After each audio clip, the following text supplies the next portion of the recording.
The Aftermath is directed by James Kent and is set in 1945, just after the Second World War has ended and Britain is starting to occupy Germany to calm everything down, sort everything out. It stars Keira Knightley as the wife of a British commander or captain played by Jason Clarke, who has invited her to stay with him in an occupied home owned by Alexander Skarsgard's character. And the main reason he's invited her down is to basically sort their marriage out. There's clearly something in their past that has caused their marriage to fall apart a little bit. So he's invited her to stay with him so they can try and fix things. However, because he's constantly going out, she seeks comfort in the arms of Alexander Skarsgard. And now we have a whole love triangle drama type movie set just after the war, and I have to say it's a little bit boring, I won't lie. Now don't get me wrong, this movie isn't terrible and Keira Knightley does a good job in this movie. I found her portrayal of this character incredibly believable, as does Alexander Skarsgård. I thought he was really good. However, there wasn't much to their characters for me to latch onto any of them, especially for Keira Knightley's character. She's the lead character in this film. She's the one you're supposed to get behind, you're supposed to root for. However, some of the decisions she makes in this movie make it hard for me to root for her. And when you can't get behind the main character in that sort of way, it does pull you out of the movie a little bit for me. In fact, the only character that I really felt any sort of sympathy or connection towards was the character of Jason Clarke. While Jason Clarke and Keira Knightley's character both do love each other, I believe Jason Clarke's character definitely had a lot more love for Keira Knightley's character in this film, more so than Keira Knightley had for him. And granted, it is established that she doesn't care for him as much as she used to, but then that leads to some decisions in this movie, especially towards the end,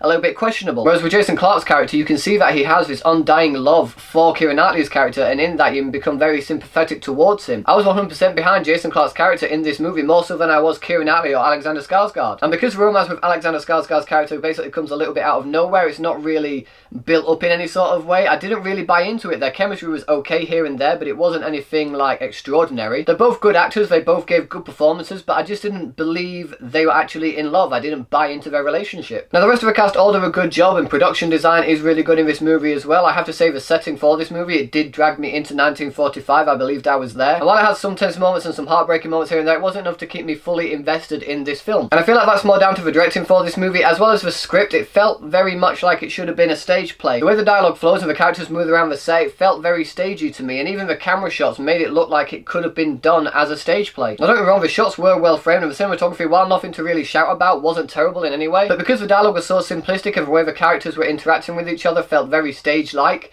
it again took me out of the movie. It didn't really fully grab me. And as I said at the start, I found myself getting a little bit bored, which is a shame because the movie has a pretty interesting story. I just feel like the execution especially was definitely where it faltered the most. And with the directing for this movie being pretty generic and the script itself just being very simplistic in its dialogue and the way the characters are interacting, again, I couldn't find myself getting invested into the story or the characters. But like I said, the movie isn't terrible, and if you do like movies like this, then you're probably going to have a good time with it. If you don't like films that are like this, then you probably won't like it. The main cast all do a really good job. It's pretty well shot, but the main issues for me is definitely in the directing and the script. It was an okay film, just one that I'm not going to see again. I wouldn't recommend seeing it if you're not really into movies like this. Again though, if you do love films like this, you may have a good time, and so for all those reasons, I'm going to give The Aftermath 2 stars. So, The Aftermath, have you guys seen it yet? What do you think about it? Whatever you thought, let me know in the comment section below. Thanks as always for watching, guys. If you like this video, please give it a thumbs up, share it with your friends, and if you want to see more videos just like this one, then subscribe to my channel for more. Thanks again for watching. You guys are awesome, and I will see you all in the next video.